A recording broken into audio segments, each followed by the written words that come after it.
سائنسی تحقیقات کے حوالے سے بیان چل رہا تھا۔ آج اسی بیان کے تسلسل کو لے کر آگے چلتے ہیں۔ نماز کے اوقات اور جدید سائنس۔ اللہ تعالیٰ نے جو اپنا نظام حیات اور احکامات جو ہمارے لیے وضع فرمایا ہے، اس کے اندر ہزارہا حکمتیں پوشیدہ ہوتی ہیں۔ اللہ تعالیٰ کا کوئی حکم یا کوئی کام یا کوئی بنائی ہوئی کوئی چیز،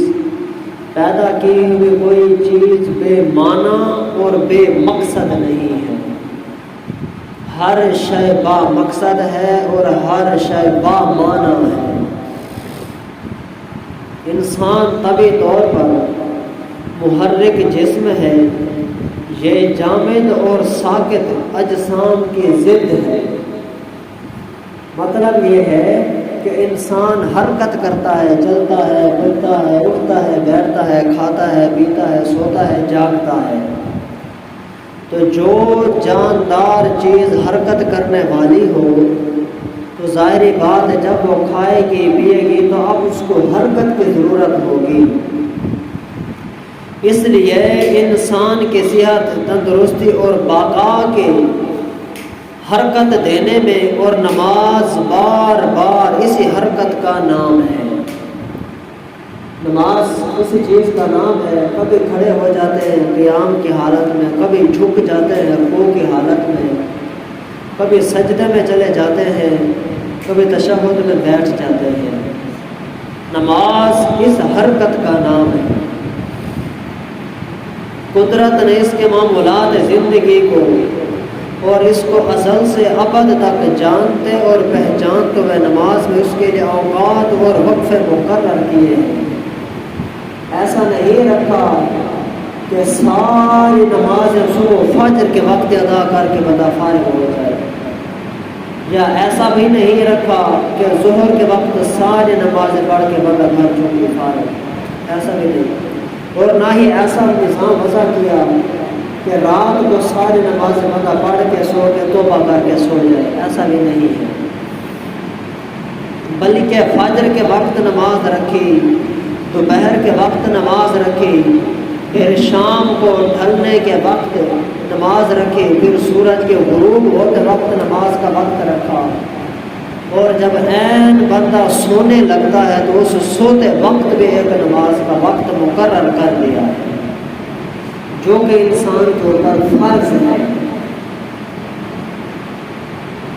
تو ہر وقفے کے اندر اور ہر نماز کے اندر ہزارہا حکمت پوشیدہ ہے۔ نماز فجر اس وقت ہوتی ہے جب رات ڈوبنے لگتی ہے، رات ختم ہونے لگتی ہے اور دن چڑھنے لگتا ہے۔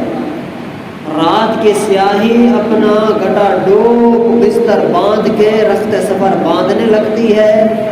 اور دن طلوع اور روشن ہونے لگتا ہے۔ اور اس وقت آدمی رات کے سکون اور آرام کے بعد اٹھتا ہے صبح فجر کے وقت۔ سائنس اور حفظان صحت کا اصول ہے کہ کسی بھی ورزش کو کرنا ہے تو اس کو آہستہ آہستہ کیا جاتا ہے۔ اس کی مثال کو یوں سمجھو کہ اگر کسی نے دوڑ لگانی ہے 45 منٹ، تو سائنس اور حفظان صحت والے کہتے ہیں کہ پہلے 15 منٹ آہستہ دوڑے، پھر 15 منٹ تھوڑا تیز دوڑے، اس کے بعد پھر 15 منٹ آہستہ دوڑے، اس طرح ان کے 45 منٹ پورے ہو جائیں۔ اب اگر انسان صبح اٹھتے ہی 17 رکعتیں پڑھنا شروع کر دے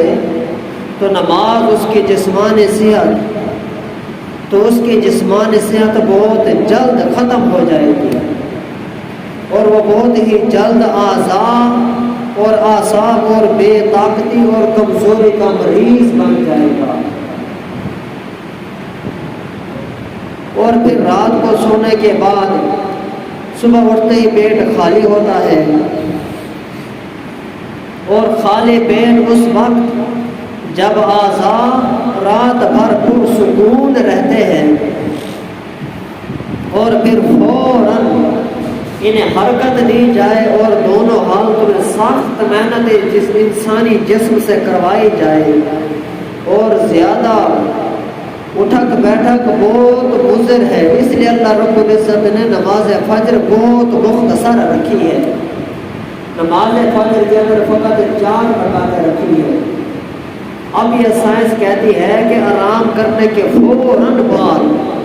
اگر بندہ تھک محنت کرنا شروع کر دے، اٹھنا بیٹھنا شروع کر دے تو بندہ بیمار ہو جائے گا۔ بندے کے اعضاء آرام کر رہے تھے، فوراً کام کرنا شروع کر دے تو پھر وہ کمزور ہو جائیں گے۔ صبح کا بنیادی مقصد انسان کو طہارت اور صفائی کی طرف مائل کرنا ہے، کیونکہ جب انسان مومن مسلمان صبح اٹھتا ہے تو نماز پڑھنے کے لیے تیاری کرتا ہے، نماز کی اپنے پیٹ کو خالی کرتا ہے، پیٹ کی صفائی کرتا ہے، اس کے بعد پھر وضو کرتا ہے، مسواک کرتا ہے، حتیٰ کہ اپنے منہ کو اپنے جسم کو پاک صاف کر لیتا ہے۔ اطباء اور جدید ٹیکنالوجی اور سائنس یہ کہتی ہے کہ جب بندہ رات کو سوتا ہے کھانا کھا کے تو جو رات کو کھانا کھایا ہوتا ہے اس کے مضر اثرات ہوتے ہیں منہ کے اندر وہ ایک رال ٹپک بن جاتی ہے اور ذرات بن جاتے ہیں، جس کی وجہ سے اگر منہ کو صاف نہ کیا جائے، صبح اٹھ کے مسواک نہ کی جائے تو یہ جو منہ کے اندر سارے رات جسم و جراثیم بھاگتے رہے ہیں یہ اندر چلے جائیں گے اور معدے کو خراب کر دیں گے، پیٹ کو خراب کر دیں گے۔ تو اس لیے اللہ تعالیٰ نے انسان کی زندگی کا جو بنیادی صبح کو جو پہلا کام رکھا ہے وہ صفائی ستھرائی رکھا ہے کہ بندہ پہلے اٹھتے ہی صفائی کرے، ستھرائی کرے، اس کے بعد پھر رب تعالیٰ کی بارگاہ میں حاضر ہو۔ اور پھر فرمایا کہ جب بندہ نماز ظہر ادا کرتا ہے تو نماز ظہر کے وقت بندہ قصب معاش میں رہتا ہے، اس کے ہاتھ پاؤں گرد و غبار سے آلود ہو جاتے ہیں اور گرد و غبار و دھول مٹی سے اس کا واسطہ پڑتا رہتا ہے اور ایسے زہریلے کیمیکل ہوا کے ذریعے جسم کے کھلے ہوئے اعضاء میں پڑتے رہتے ہیں، منہ پہ، سر میں، ہاتھوں پہ، پاؤں پہ داخل ہوتے رہتے ہیں۔ تو جو ہی بندہ وضو کرتا ہے تو وضو کرنے کی برکت سے وہ جو مٹی، گرد و غبار، جراثیم جو تھے وہ دھل جاتے ہیں، وہ دور ہو جاتے ہیں۔ تو دور ہوتے ہی بندے کے جسم کو ایک صاف اور طاقت مل جاتی ہے، روحانی طور پر، اور بندے کو ثواب بھی ملتا ہے کیونکہ بندے نے رب تعالیٰ کے حکم کی بجا آوری کی ہے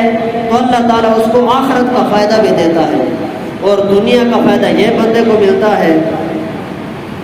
تو جو ہی بندہ وضو کرتا ہے تو اس سے تمام کثافتیں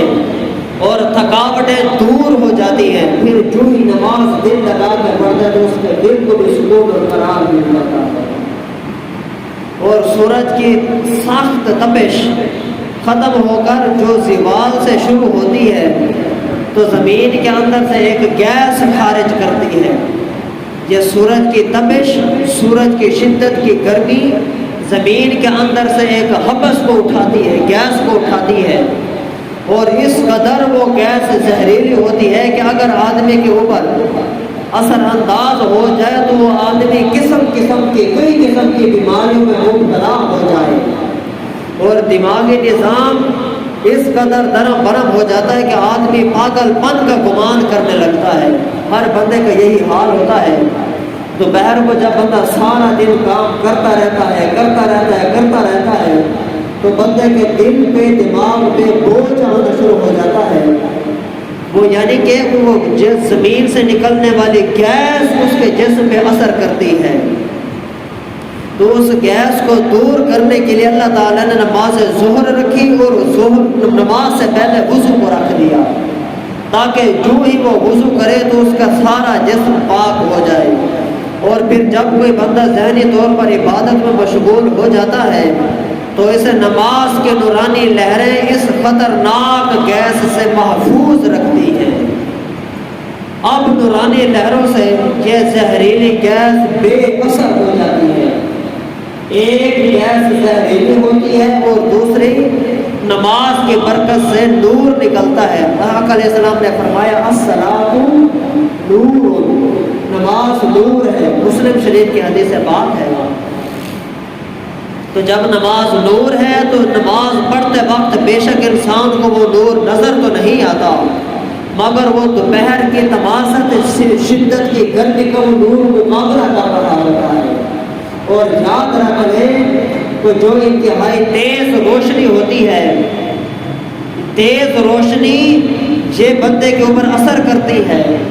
اور یہ اپنے تپش کا اثر چھوڑتی ہے، اور جو نور ہوتا ہے وہ ٹھنڈک والا ہوتا ہے۔ اور نماز آقا علیہ السلام نے فرمایا قرۃ عینی جعلت فی الصلاۃ، ہماری آنکھوں کی ٹھنڈک نماز میں رکھی گئی ہے۔ تو جو ہی بندہ وضو کرتا ہے تو اس کے جسم کے اندر نور داخل ہو جاتا ہے، پھر جب نماز پڑھتا تو پھر وہ نور خارج ہوتا ہے اور وہ اس کو محسوس ہوتا ہے، دل کو، دماغ کو، جسم کو سکون مل جاتا ہے۔ پھر جب بندہ نماز عصر، پھر یہ سورج زمین کے چاروں طرف گھومتا رہتا ہے، گردش کرتا رہتا ہے، تو اس کے گردش کرنے سے انسان، حیوان، چرند پرند سب کے اوپر دن کے حواس کے بجائے رات کے حواس کا دروازہ کھلنا شروع ہو جاتا ہے۔ یعنی کہ جب رات ہونے لگتی ہے، دن ڈھلنے لگتا ہے اور رات چڑھنے لگتی ہے، رات آنے لگتی ہے، تو اس وقت سارے کائنات پر ایک قسم کا بوجھ اور تھکاوٹ محسوس ہونے لگتی ہے، اور عصر کے وقت اس کے اوپر ایک ایسی کیفیت طاری ہوتی ہے جس کو وہ تھکان اور بے چینی اور انحلال کا نام دیتا ہے۔ یہ تھکان لاشعوری حواس پر، شعوری حواس پر لاشعوری حواس کی گرفت کا نتیجہ ہوتا ہے۔ عصر کی نماز شعور کو اس حد تک بیدار ہونے سے روک دیتی ہے جس سے دماغ پر خراب اثرات مرتب ہوتے ہیں، اور وضو عصر کی نماز قائم کرنے والے بندے کے شعور میں اتنی طاقت آ جاتی ہے کہ وہ لاشعوری نظام کو آسانی سے قبول کر لیتا ہے اور اپنی روح سے قریب ہو جاتا ہے، دماغی روحانی تحریکات قبول کرنے کے لیے تیار ہو جاتا ہے۔ تو جو ہی بندہ نماز عصر کے لیے، کیونکہ سارا دن یا تو کام کرتا رہا، تو کام کرنے کی وجہ سے اور اٹھنے بیٹھنے کی وجہ سے اس کے دل پہ، دماغ پہ بوجھ آنے لگتا ہے۔ جب روشنی جانے لگتی ہے اور سیاہی چھانے لگتی ہے تو اس وقت بندے کے جسم کے اندر ایک ذہنی تناؤ پیدا ہوتا ہے۔ تو اس ذہنی دباؤ کو بچانے کے لیے اللہ تعالیٰ نے نماز شام کے وقت رکھ دی ہے، تاکہ بندہ وضو کرے